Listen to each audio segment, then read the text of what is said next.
My name is Amelia, and I will never forget the day my life shattered like glass. It was supposed to be my wedding day. I was already in my dress veil pinned hair, curled, my heart pounding, with a mixture of nerves and joy. The courthouse was waiting, the chairs outside were already lined up, and my family was bustling around making last-minute adjustments. Everything felt fragile but hopeful, like a porcelain plate you hold too tight. Then my phone rang. The name on the screen made me smile. Travis, my soon-to-be husband. I thought he would tell me he was on his way, or maybe whisper something sweet to calm the storm in my chest. Instead, I pressed the phone to my ear and heard silence.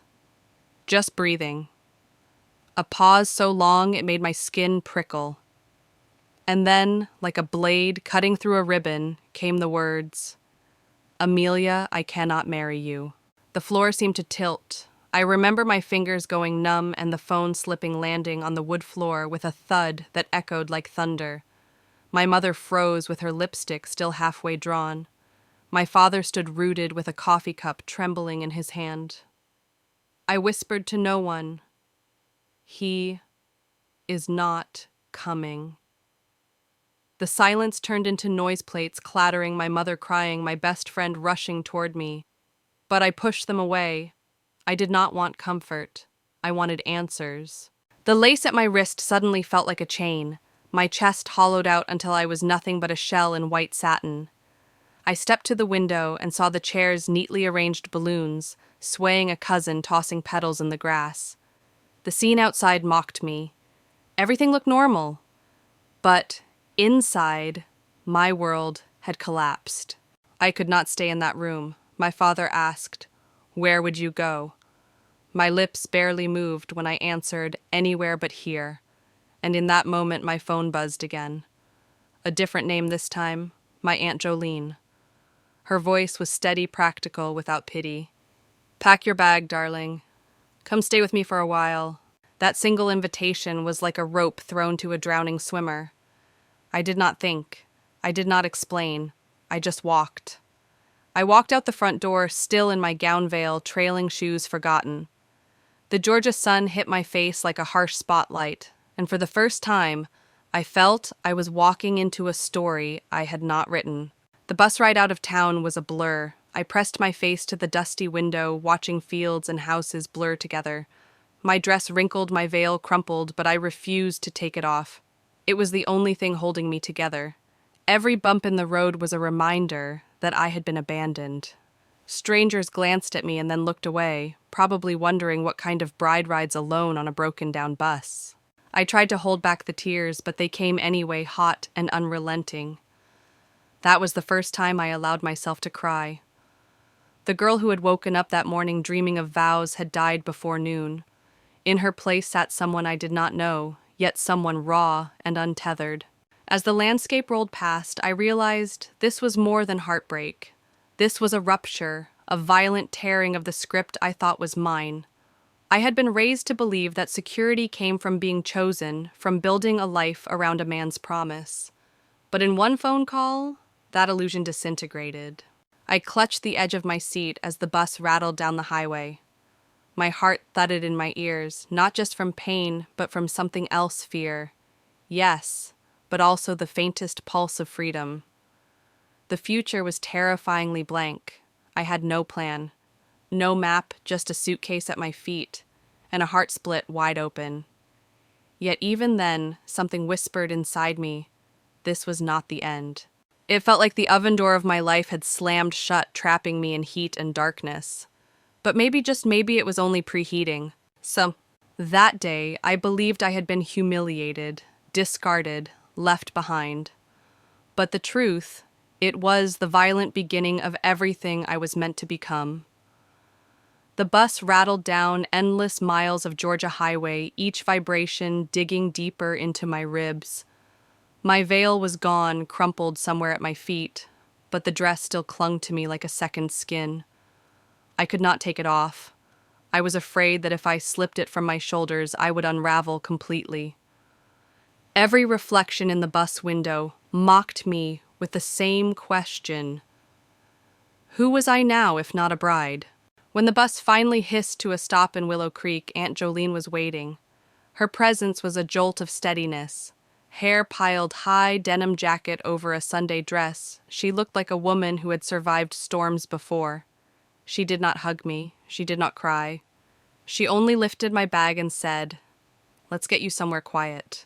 I thought she meant her cottage, the yellow house with wind chimes I had known since childhood. But we drove past it, tires crunching on gravel, until we stopped in front of an old brick building. Magnolia Oven. The letters on the sign were chipped vines crawling up the walls like scars. My heart sank. "You're leaving me here?" I asked, voice trembling. Jolene cut the engine. "Savannah, if I take you into my house, neighbors will be knocking before sundown. They will pry gossip, tear you apart, but here no one will bother you." She gestured at the silent building.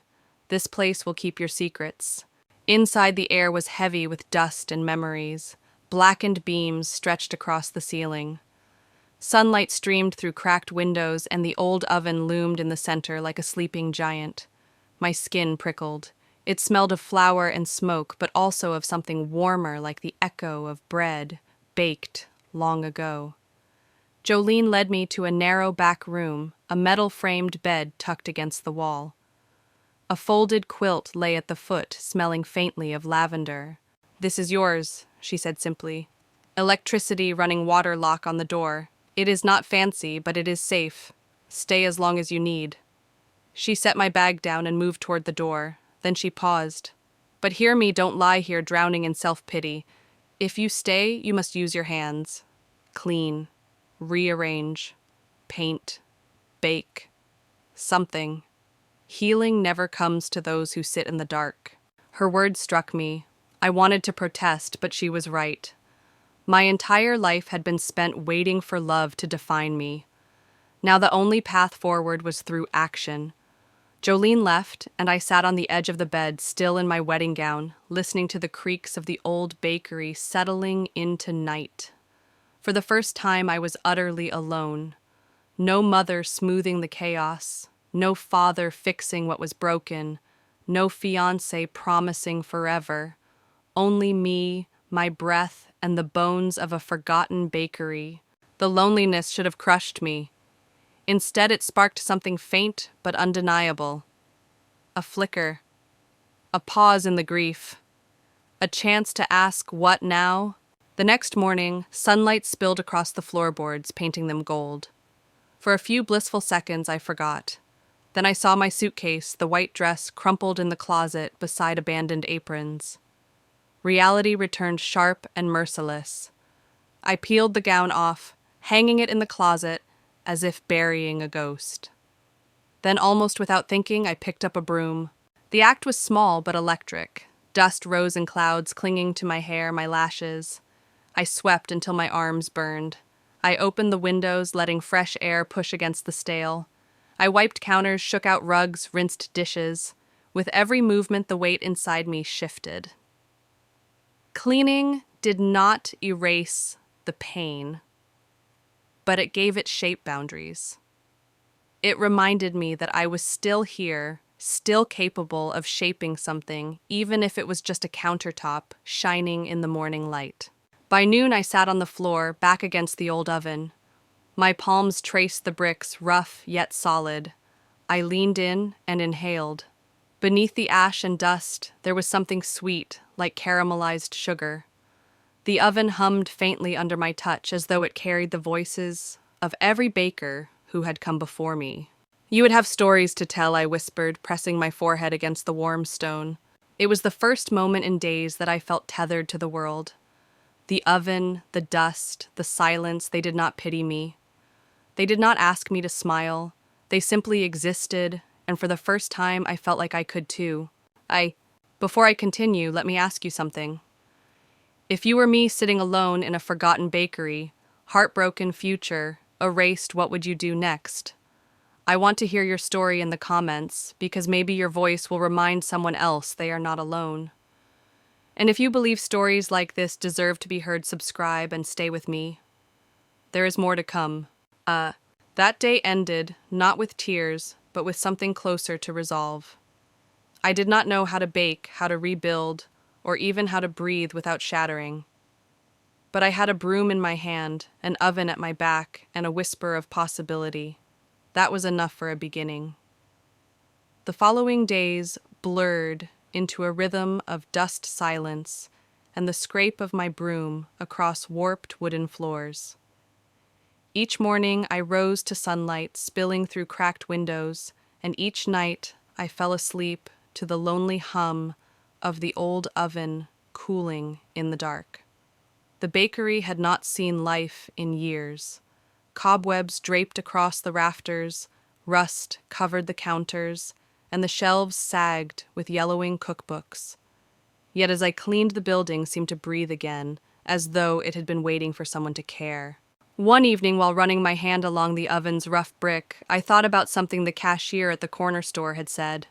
Her name was Cheryl. She was sharp-eyed and quick with gossip, and when I bought groceries, she leaned close over the counter. "You must be Jolene's niece. Heard you're staying at the old bakery. Strange choice." Then she added almost wistfully, "That place has bones. Loretta used to run the ovens there. Best sourdough in 3 counties. Loretta. The name stuck with me like the lingering smell of yeast in the air. Who was she? I could almost picture her sleeves rolled arms buried in dough laughter mixing with the crackle of fire. That night as cicadas screamed outside the window, I could not shake the thought. My hands itched for something to do beyond sweeping and scrubbing. What if I tried? What if I baked? The idea was absurd. I had never made bread from scratch in my life. But when everything else had been stripped from me, this oven remained. It felt alive, like it was daring me to begin. The next morning, I asked Aunt Jolene about Miss Loretta. She raised one eyebrow. "Why I want to learn," I admitted. Jolene chuckled, shaking her head. "Loretta lives in Birch Hollow, still kicking, stubborn as a mule and twice as particular. But if anyone can teach you, it's her." Her words lit a spark in me. By afternoon, Jolene's old pickup was rattling down a country road, dust rising behind us. Birch Hollow was nothing more than a scatter of farmhouses, but one cottage stood out, green shutters, sunflowers bowing over a fence. That was where she lived. Miss Loretta answered the door before we knocked. Small, wiry silver curls tied back in a scarf. Her hands looked like they had wrestled dough for decades, strong and scarred. Her eyes sliced through me like a ledger. "So, you're the runaway bride from Wayland." My cheeks burned. I had not realized the gossip had traveled this far. "I'm Amelia," I said softly. "I heard you used to bake at Magnolia Oven. I want to learn." She crossed her arms. "Why?" I opened my mouth and closed it again.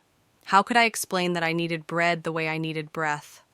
That after being abandoned at the altar, I no longer knew who I was, but I knew I could not go back. My throat tightened. "Because I have nothing left," I whispered. "I just want to try." Loretta studied me in silence so long I thought she would shut the door. Then she sighed. "You got shoes that can handle flour." That was how my apprenticeship began. The first day she had me sweep. Not the kind of sweeping I had done at the bakery, but precise, deliberate strokes as though preparing sacred ground. Then we cleaned the workspace, set out ingredients like soldiers in a line. Baking is not just mixing, Loretta said. It is rhythm, patience, feeling. Dough knows if you're lying. I laughed nervously, but her expression stayed firm. She showed me how to bloom yeast in warm water, how to knead without bruising, how to let the dough rest instead of forcing it. My first batch collapsed like wet paper. The second stuck to my fingers until I wanted to cry. "Stop fighting it," she told me. "Let it tell you what it needs." That night my body ached. My fingers smelled of salt and grain. But for the first time in months, I felt engaged, alive, tethered to the world through something real. By the end of the week, I could knead without glancing down. I learned to test the dough with a gentle press to hear its story through texture alone. And when Loretta finally allowed me to slide a loaf into the oven myself, I held my breath as the fire roared. The bread emerged imperfect edges, too dark crust, uneven. But when she sliced it open and steam unfurled into the air, she nodded once. "Not bad." Not great either, I murmured. Her mouth twitched into the smallest grin. If it were perfect already, you wouldn't need me. That night back in the old bakery, I placed my first imperfect loaf on the counter. I sat in silence staring at it as though it might speak, and in a way it did. The bread was proof that even broken beginnings could rise. What? That was the night I realized the oven had not just been waiting for bread. It had been waiting for me. The bakery had always been quiet, but after my first lessons with Miss Loretta, the silence carried a different weight. It no longer pressed on me like a reminder of what I had lost. Instead, it felt like space waiting to be filled. Each creak in the rafters, each groan of the oven seemed less like loneliness and more like whispers of encouragement. That first loaf, misshapen, uneven, but alive, sat on the counter for hours. I circled it like it was a fragile relic. The crust cracked in odd places, the bottom too dark, but inside the bread was soft and warm. I tore off a piece with trembling fingers. It was not perfect, but it was mine. The taste brought me to tears, not because it was good, but because it proved something I could create even from nothing. The next morning, I woke before dawn. For the first time in weeks, I wanted to rise early. I wanted to try again. The dress that had once clung to me like a shroud now hung in the closet, forgotten beneath the scent of flour. I pulled on one of the old aprons left behind by bakers I would never meet. The fabric was stiff-stained and too big, but it felt like armor. I swept the floor until the boards gleamed. I scrubbed the counters until my arms ached. I polished the old trays until I could see my own reflection staring back at me, red-eyed, tired, but determined. Then I opened every window in the bakery. The wind swept in, carrying out dust that had clung for years. Watching those particles scatter into sunlight felt like exhaling grief. When the work was done, I returned to the oven. My palms pressed against the warm bricks rough beneath my skin. I leaned close and whispered, "Are you still with me?" The heat pulsed faintly as though answering yes. That night I walked to the little general store for groceries. The bell above the door jingled as I stepped inside. The woman behind the counter, Cheryl, again gave me a sly smile. "Word travels fast," she said. "Heard you're cleaning up the old place." I nodded, trying not to reveal how much her words mattered. "Trying to," I replied. Her eyes softened. "You know I used to sneak slices of bread from there when Loretta ran it. Best sourdough I ever had. That place deserves to be alive again." Her comment echoed in my chest all the way back to Magnolia Oven. I set my groceries down and stared at the oven until the sky turned black. Something in her words, in the memory of stolen bread, sparked an idea. Could I give this town that taste again?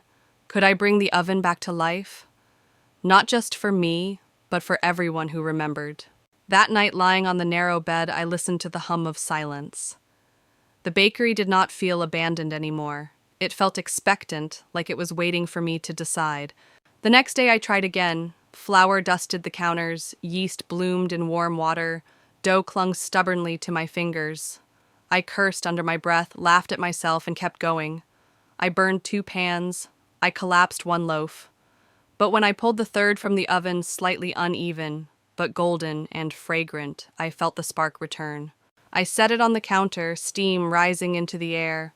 For a long moment, I simply breathed it in. The smell of warm bread, sweet and earthy, filled the space like a hymn. My hands shook not from grief this time, but from pride.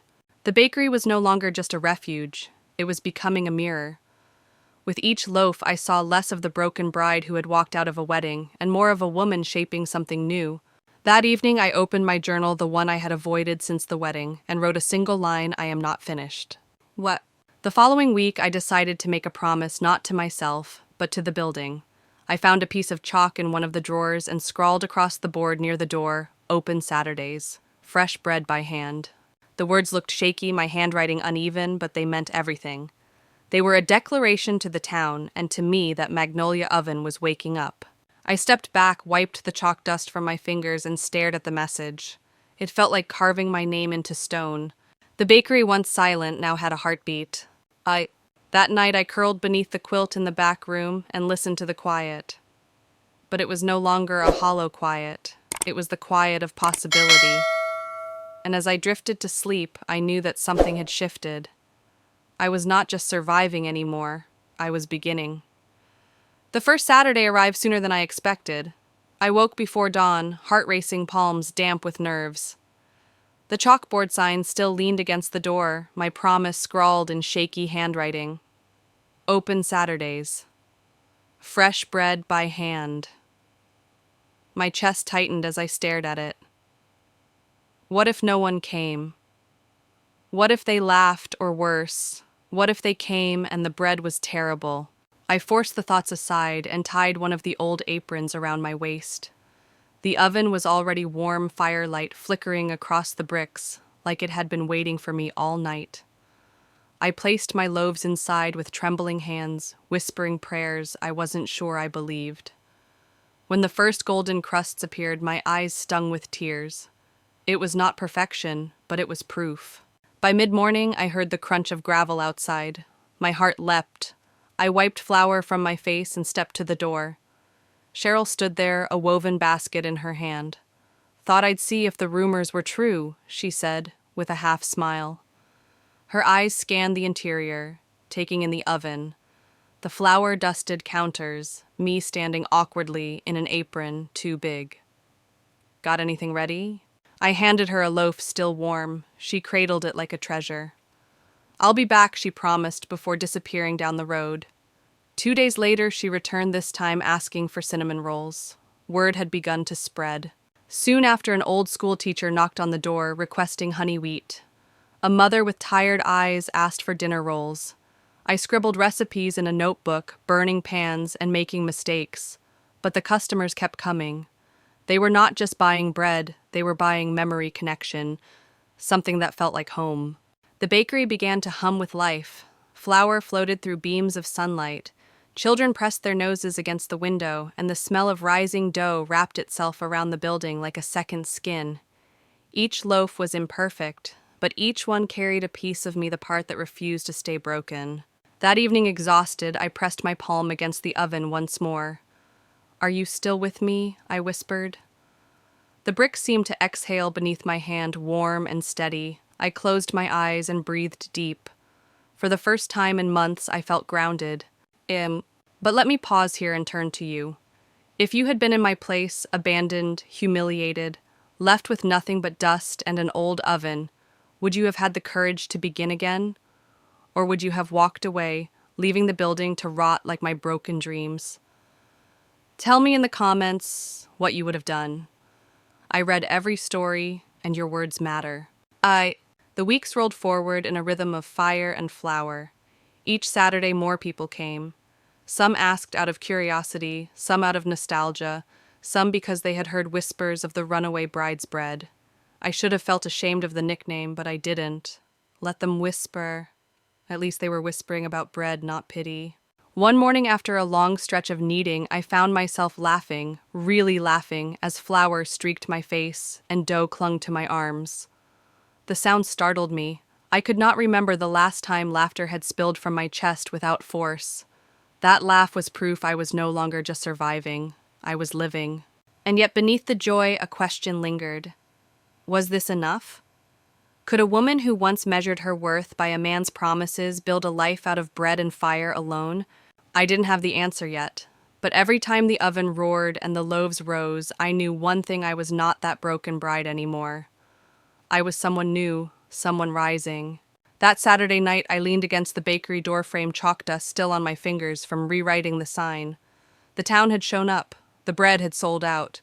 The oven still radiated heat like a heartbeat behind me. And for the first time since my wedding day, I dared to believe this was only the beginning. The weeks began to form their own rhythm.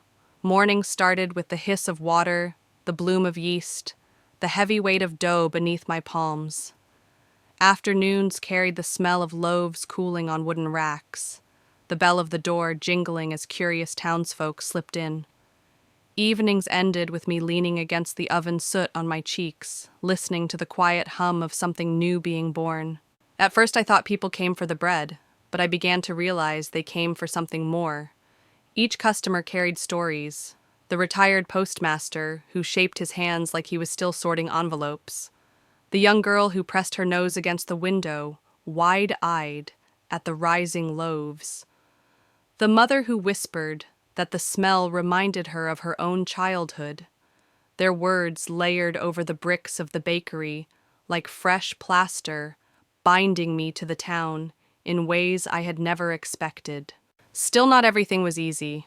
For every loaf that came out golden, another emerged, collapsed or burned. I ruined trays, wasted flour, and cursed under my breath until the walls echoed with frustration. But even failure felt different now.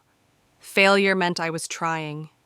Failure meant tomorrow there would be another chance, another rise. One night after a long day of mixing and shaping, I collapsed at the long wooden table. My arms ached, my fingers blistered, and my notebook was filled with crossed-out recipes. Yet exhaustion carried a sweetness I had never known. This was not the ache of waiting for someone else to choose me. This was the ache of building with my own hands. I thought about Travis sometimes, not with longing, but with distance, as if recalling a dream I no longer believed. His voice on the phone had shattered me, but his absence had given me the chance to create something that was mine. The oven, the loaves, the laughter of customers, they had replaced the hollow silence he left behind. As the bakery grew busier, whispers spread through the town. People began calling it Magnolia Oven again, as if the name had been waiting in the dust all these years. The words carried weight. Magnolia Oven was no longer just a building. It was alive, and I was alive with it. One Saturday morning, I caught my reflection in the bakery's cracked window. Flour streaked across my apron hair, tied back sweat shining on my forehead. I barely recognized the woman staring back. She was not a bride waiting to be rescued. She was not a daughter crumbling under family shame. She was a maker, a fighter, a woman who had learned to rise from ashes. The town noticed too. Customers lingered not just for bread but for company. Children played on the porch while their parents chatted inside. Magnolia Oven was becoming more than a bakery. It was becoming a heartbeat, a gathering place, a sanctuary. And yet even as joy seeped back into my life, shadows remained. There were nights when the silence pressed hard, when I wondered if this was all temporary, if it could vanish as quickly as my wedding had. But each time doubt crept in, I lit the oven again. Its roar reminded me that life, like bread, demanded patience and fire. That night I wrote another line in my journal: I am no longer waiting to be chosen. I am choosing myself. The bakery's transformation mirrored my own. Every cracked dish I scrubbed clean, every shelf I dusted, every loaf I pulled from the oven, each act stitched me back together. Slowly, quietly, I was learning that healing does not happen all at once. It happens loaf by loaf, breath by breath. And as the weeks turned into months, I realized something else. The oven was not just keeping me warm, it was teaching me. It was telling me that life is meant to be messy, uneven, imperfect. But if you keep tending the fire, if you keep shaping the dough, eventually it will rise. That night, sitting by the glowing oven, I whispered into the quiet, I am still here. The bricks radiated back a steady heat, as if answering, so am I. By the time autumn painted the trees outside Willow Creek in shades of copper and gold, Magnolia Oven no longer felt abandoned. The dust was gone. The counters gleamed. The air inside carried a constant perfume of yeast and cinnamon. Each morning I lit the oven before dawn, and by sunrise the bakery was alive with the sound of crackling fire and the hum of dough rising. It astonished me how quickly the town had embraced the change. On Saturdays, people began to gather before the doors even opened. Families with children, retired farmers, and young couples, they stood in line waiting for loaves I still considered clumsy. Their presence filled me with equal parts pride and fear. What if I let them down? What if the bread failed? One Saturday, as I placed loaves on the counter, a woman touched my arm. I have not smelled this since I was a child, she whispered. Her eyes glistened. In that moment, I realized what the bakery meant. It was not about perfect crusts or flawless recipes. It was about memory, comfort, proof that something good could return after being gone for too long. Still, there were moments when doubt crept in. Late at night, after the last tray was scrubbed, I would sit by the oven and wonder if this new life could last. Was I strong enough to keep it alive? Could I truly turn heartbreak into a future? One evening, as those questions circled my mind, I pressed my hand against the bricks of the oven. The warmth seeped into me like reassurance. I breathed in the faint sweetness that always lingered there, and I remembered the words Loretta had spoken. "Doe knows if you're lying." Perhaps life did too. Perhaps all I had to do was stay honest with myself about the fear, about the pain, and about the hope that was slowly, stubbornly returning. The town's curiosity grew. Cheryl, my first customer, became a regular, often bringing her friends. The retired schoolteacher asked for new kinds of bread each week. Children begged for cinnamon rolls, their laughter echoing through the small shop. Magnolia Oven was no longer just a building. It was becoming a place where people gathered, a place with a pulse. And me, I was changing too. The girl who had once measured her worth in promises from a man was gone. In her place was a woman who knew the feel of dough in her hands, who could listen to the silence without breaking, who could face each day with fire in her chest. But just when I thought I had found my rhythm, something unsettled stirred beneath the surface. Success was sweet, but it carried a shadow. Would the past let me go so easily, or was it only waiting for the moment to return? I tried to push those questions aside. I smiled at customers, laughed at their stories, wrote new recipes in my notebook. Yet every time the bell above the door jingled, a tiny part of me braced, half expecting a ghost to walk in. One night after the last customer left, I leaned against the doorframe. The chalkboard outside read, "Open Saturdays." The words smudged by the wind, but still legible. The stars above the bakery flickered faintly, and for the first time I let myself imagine what might come next. Could I expand beyond Saturdays? Could I turn Magnolia Oven into more than a side note in this town's history? My heart pounded as if the answer was already there waiting. The oven's heat radiated against my back, steady and strong. And here's where I need to pull you in. Have you ever felt that tug, that moment when your past whispers doubt, but your present begs you to keep going? Share your moment in the comments. Your stories remind us that we are not alone when fear tries to creep in. That night I closed the bakery later than usual. I lingered by the oven, listening to the slow crackle of cooling bricks. For the first time, I felt both fear and excitement twined together. Something was coming. I could sense it. And though I didn't know what shape it would take, I knew one thing for certain. I was not the woman waiting for someone else anymore. I was the woman standing in her own fire, ready for whatever walked through that door. The weeks that followed were heavy with work, but for the first time in my life, the weight felt like purpose instead of punishment. Each morning began before the sun when the world outside was still wrapped in fog. I would strike the match, light the kindling, and feed the oven until its heart glowed red. The sound of fire settling into the bricks was like a promise whispered just for me. Magnolia Oven began to draw more than curious neighbors. Travelers passing through Willow Creek stopped to buy loaves. Tourists tipped off by food bloggers found their way down the gravel road to my little shop. They took pictures, posted stories online, and left me with empty trays and an aching back. I had started this to survive, but suddenly the bakery was becoming something larger, something alive in ways I could hardly control. The chalkboard sign that once read "Open Saturdays" now felt too small, too temporary. I added Fridays, then Thursdays. By the time winter brushed the town with frost, the bakery was open 4 days a week. The rhythm consumed me, but it also kept me steady. I had no time to linger on heartbreak when there was dough to knead customers, to greet flour to sweep from the floor. Still, in the quiet hours after closing, the past crept in. I would sit on the narrow bed in the back room, staring at the wedding dress hanging in the closet. Its fabric sagged under its own weight, lifeless and crumpled. Once it had been the symbol of everything I thought I wanted. Now, it looked more like a warning. What happens when you let someone else decide your worth? One night I nearly threw it out. My hands gripped the hanger, ready to carry it to the dumpster. But something stopped me. Not nostalgia, not longing, but recognition. That dress was proof of where I had been, and of what I had survived.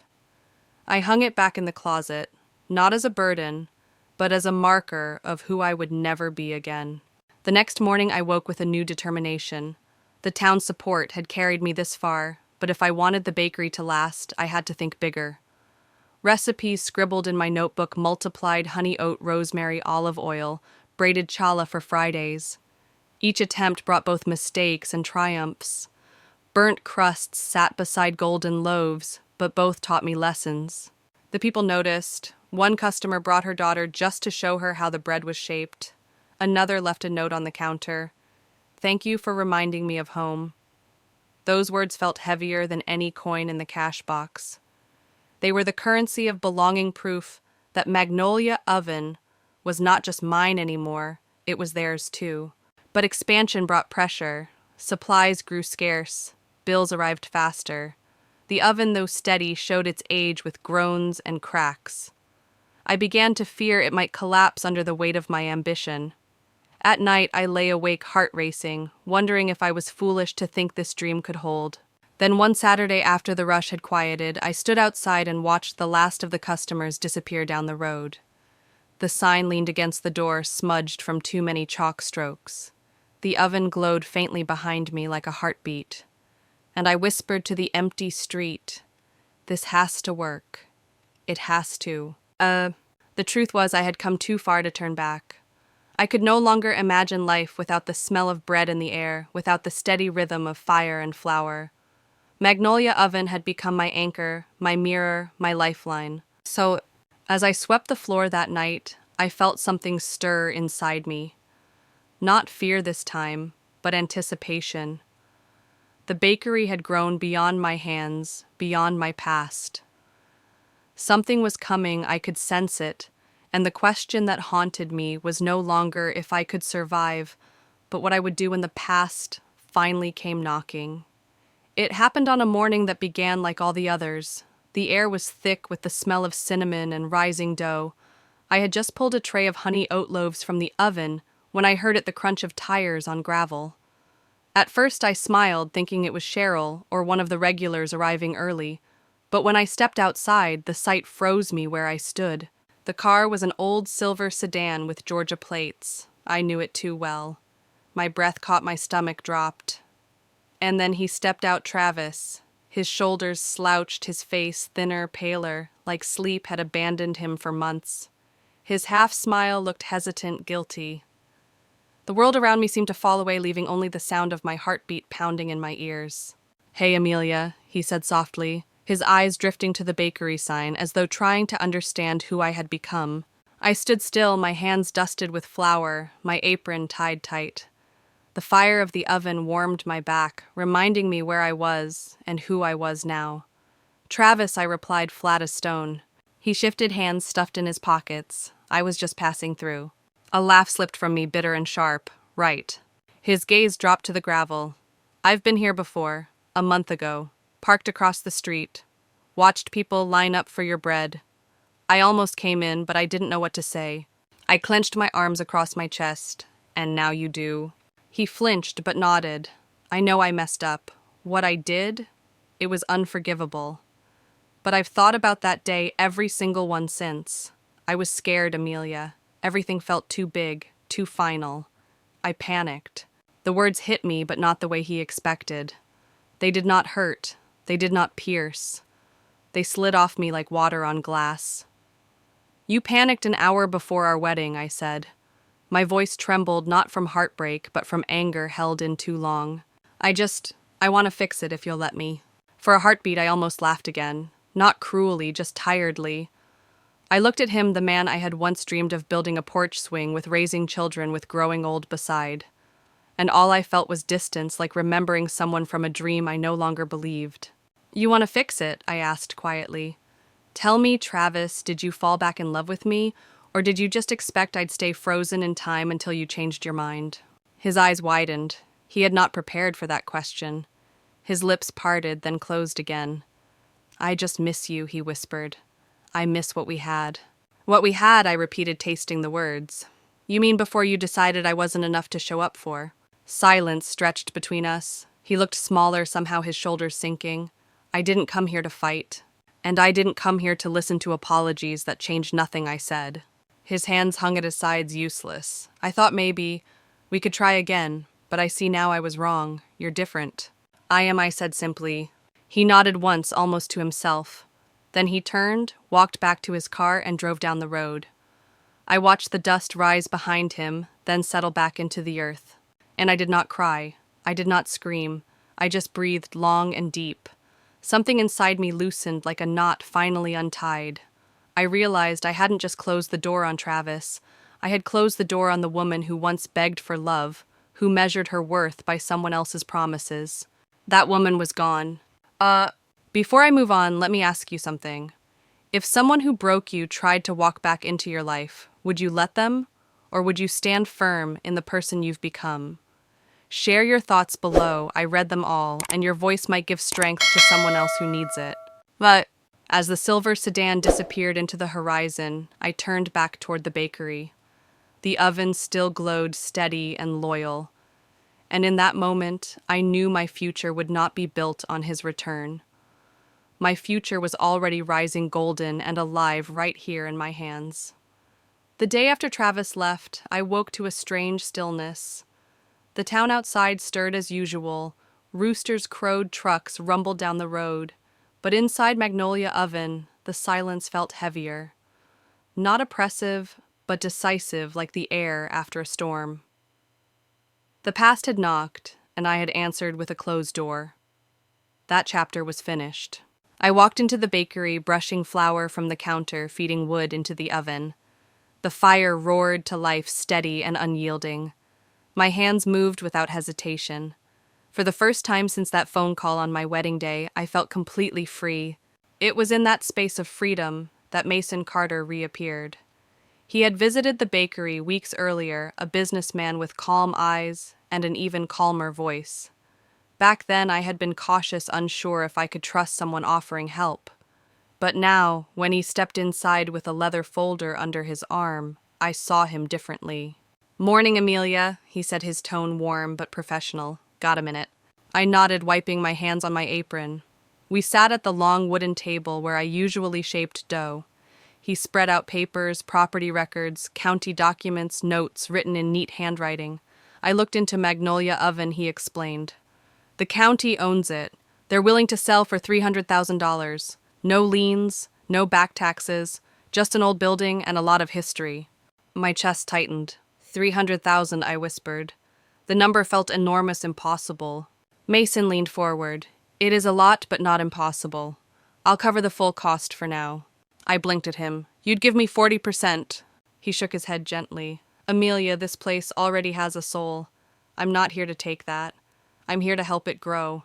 The ownership is yours because Magnolia Oven wouldn't exist without your hands and your story." I stared at the papers, my fingers trembling. Part of me wanted to push them away, to reject the offer out of fear, but another part, the stronger part, knew this was the next step. Magnolia Oven had been my refuge, my sanctuary. Now it could become my future. "You're serious?" I asked. "Completely," Mason replied. I looked down at the table, at the faint marks where my palms had pressed dough into shape day after day. I thought about the cracked oven, the burn marks on my apron, the notebook filled with failures and triumphs. None of this had come easy, but none of it had ever felt like a burden. Finally, I nodded. "Then let's do it." The week that followed was a whirlwind. I filled out forms I barely understood. I sat through meetings about health codes and business licenses. I stood in line at the bank, my hands shaking as I signed documents. Mason was there through it all, translating legal jargon into plain words, reassuring me when I felt overwhelmed. On Friday afternoon, I held the deed in my hands, my name printed in black ink binding me to Magnolia Oven, not just by memory, but by law. Mine. That night I stood alone in the bakery, the papers spread across the table. I traced the letters of my name, then ran my hands over the oven's bricks. Tears blurred my vision, but they were not tears of grief. They were tears of ownership, of victory. I had walked out of a wedding in shame, but now I stood here in strength. Magnolia Oven was no longer a refuge. It was my empire, small but unshakable. The fire in the oven crackled, echoing my heartbeat. I whispered into the glow. We did it. The heat pulsed back steady as though agreeing. And for the first time since that ruined wedding day, I felt not like a survivor, but like a builder. The morning after I signed the deed, I woke with the papers still lying on the table beside me. The ink was smudged from my fingertips as if my skin had tried to absorb every word. Magnolia Oven was mine no longer just in spirit, but in law in permanence. The thought left me breathless. I lit the oven before sunrise, feeding the fire like it was a ritual. The heat washed over me, grounding me in a way I had never felt before. This wasn't just a place I was borrowing to heal my wounds. It was my foundation now, my responsibility, my future. The week that followed tested me in ways I never imagined. Health inspectors walked through every corner of the building, flashlights in hand, pointing out cracks in the ceiling and worn pipes. I filled out endless forms about food safety, fire exits, water quality. At the bank, I stood in line so long my knees ached, clutching folders filled with receipts and notarized signatures. My hands shook when I signed checks, when I balanced numbers I barely understood. More than once, doubt tried to creep in. Who was I to own a bakery?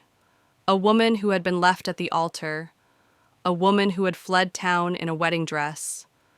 But every time that fear rose, I pressed my palm against the oven bricks and reminded myself I had built this, with fire, with flour, with grief turned into grit. Mason stayed by my side through it all. He explained terms I couldn't decipher, broke down costs in plain English, and reminded me to breathe when the weight of it threatened to crush me. He didn't try to take over. He didn't make me feel small. He simply stood with me steady as a pillar, proving that support could exist without control. By the end of the week, the final signatures were complete. When the county official slid the folder across the desk to me, my hands trembled as I lifted the deed once more. "Congratulations," he said. "Magnolia Oven is yours." Mine. The word echoed in my chest like a drum. That night I stood in the middle of the bakery, every light off except the glow of the oven. I walked the length of the counter, tracing the grooves in the wood where years of bakers had left their mark. I touched the shelves, the windows, the scarred floorboards.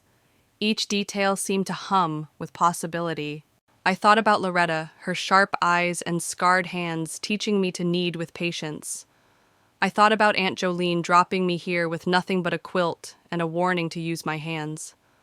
I thought about Travis, the man who had broken me, and realized his absence was the greatest gift he had ever given. I whispered into the silence, "I am not finished. I am just beginning." The oven answered with a soft crackle.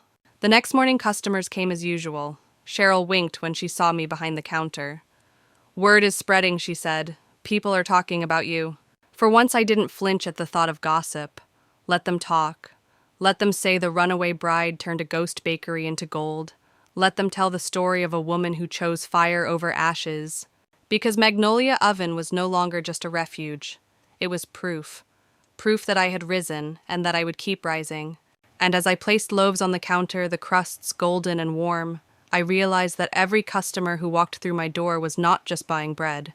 They were buying into my story, into my survival, into the truth that I was still here stronger than ever. That night I sat at the wooden table again, journal open, pen trembling in my hand. I wrote 3 words across the page, bold and certain: I own this. And for the first time, I believed it. 6 months after I first walked through the dusty doors of Magnolia Oven, the bakery no longer resembled the place I had found. What was once silence and cobwebs had transformed into music and motion. 3 ovens roared from dawn until dusk, their fires burning like the heartbeat of a living thing. The air was thick with the scent of sugar, cinnamon, and yeast. On Saturday mornings, a line formed before the doors opened, people clutching baskets, their voices weaving into a hum of anticipation.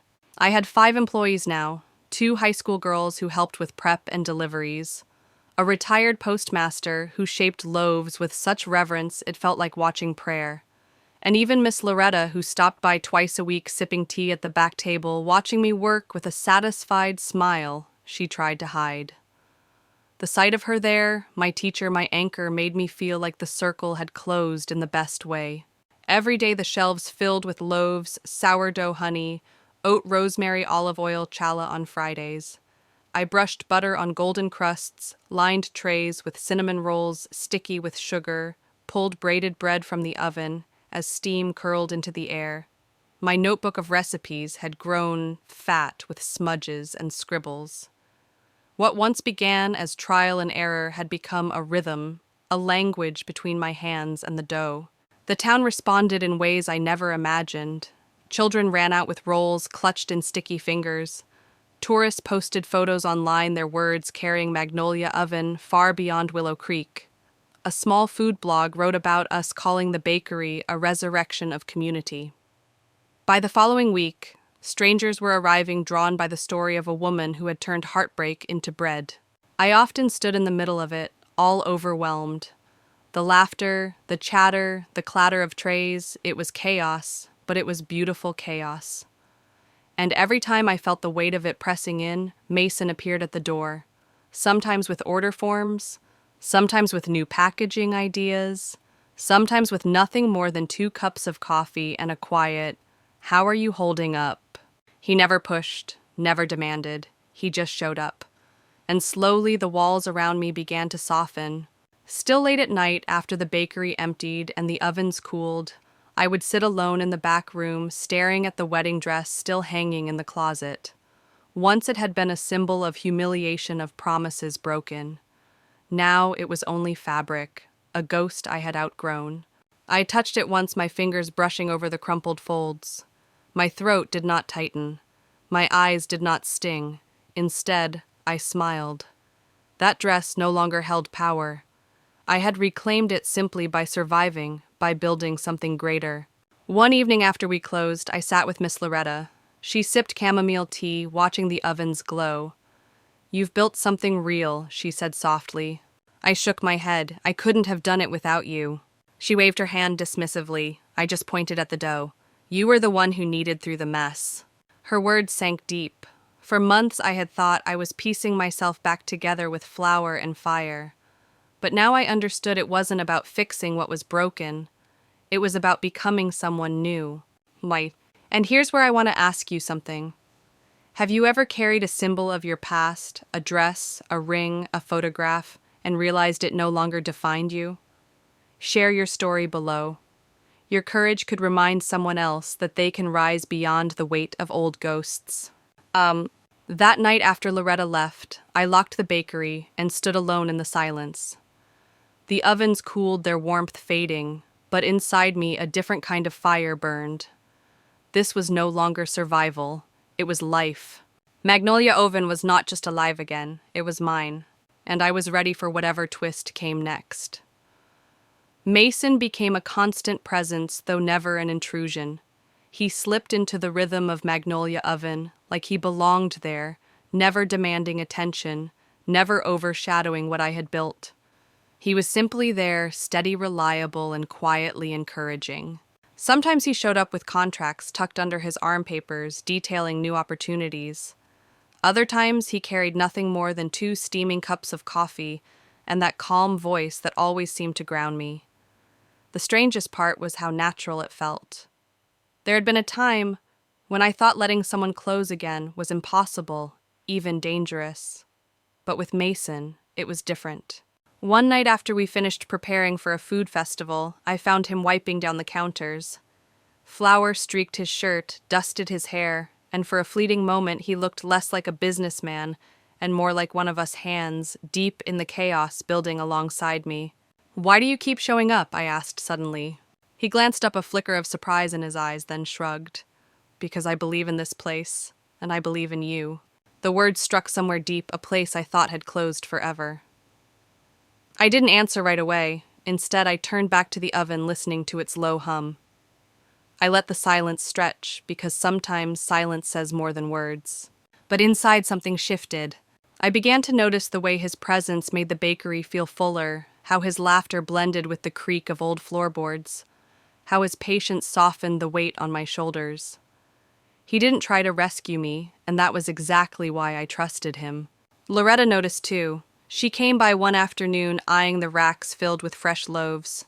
She sniffed approvingly, then turned to me with that piercing gaze. That Mason boy, she said he likes you, and I know you like him. I felt my cheeks warm. It's different this time, I admitted quietly. Good, she replied, sipping her tea. Different is what you need. Her words lingered long after she left. I realized then that my heart was not the fragile thing I thought it was. It had been broken, yes, but it had also been reforged stronger, sharper, and more discerning. I was no longer desperate for someone to choose me. I was learning what it meant to choose for myself. The bakery became the backdrop for something tender, something slow. Each day I built loaves, and each day Mason showed me that love didn't have to be loud or grand. It could be quiet, steady present. Still I hesitated. Letting him in meant letting go of the armor I had built. It meant trusting again. It meant risking another shatter. But as I watched him mop the floor one evening, humming under his breath, I realized something important. Love is not about avoiding the cracks. It's about finding someone who will stand with you in them. And maybe this is a question you face too. After heartbreak, after betrayal, after the kind of loss that leaves scars, would you dare to open your heart again?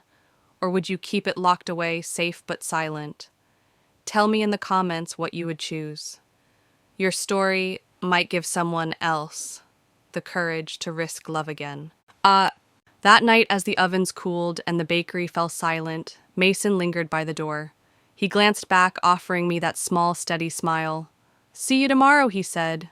And for the first time in a long time, the idea of tomorrow felt like a promise I could believe in. One Sunday afternoon, long after the bakery had closed, I found myself back in the small room at the rear of Magnolia Oven. The closet door creaked as I opened it. And there it was, the dress. The same white gown I had once carried with trembling hope, the same fabric that had witnessed my humiliation. For months it had hung there like a ghost haunting me with whispers of what never was. I reached out, fingertips brushing the fabric. My heart didn't clench this time.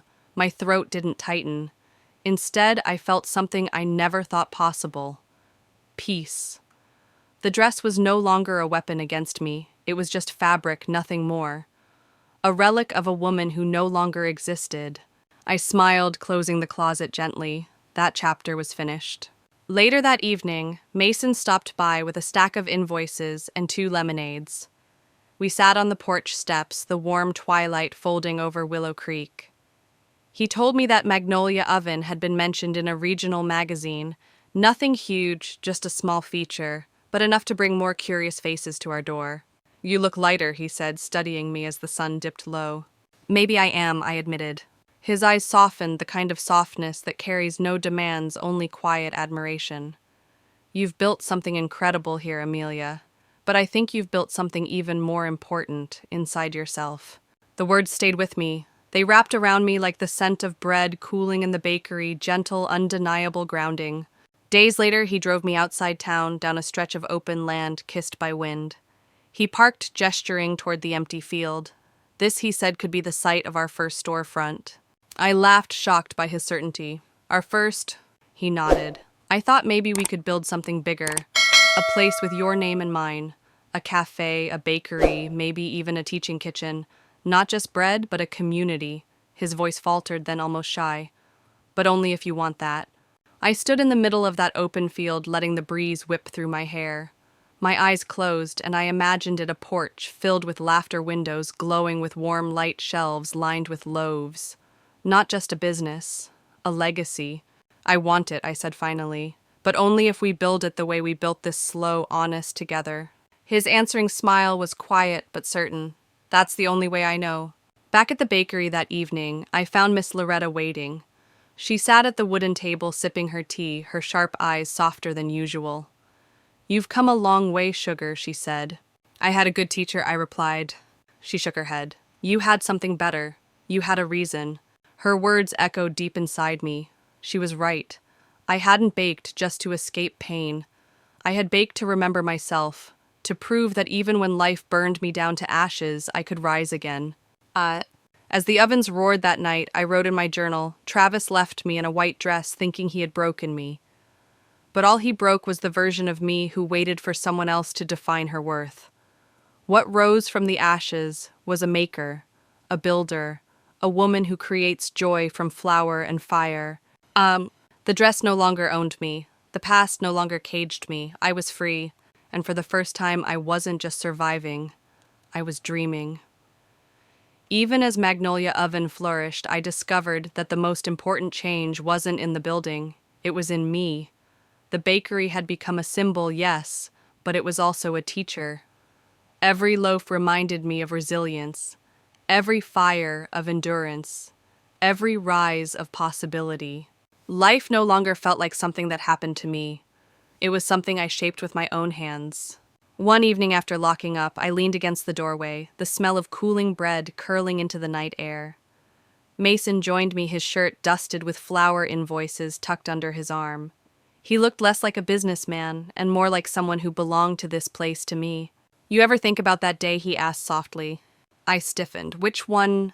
"The day it all fell apart," he said. His voice was gentle as though handling glass. I looked out at the stars above the darkened town. For a moment the memory flickered, the phone call, the dress, the shame. But instead of pain, I felt clarity.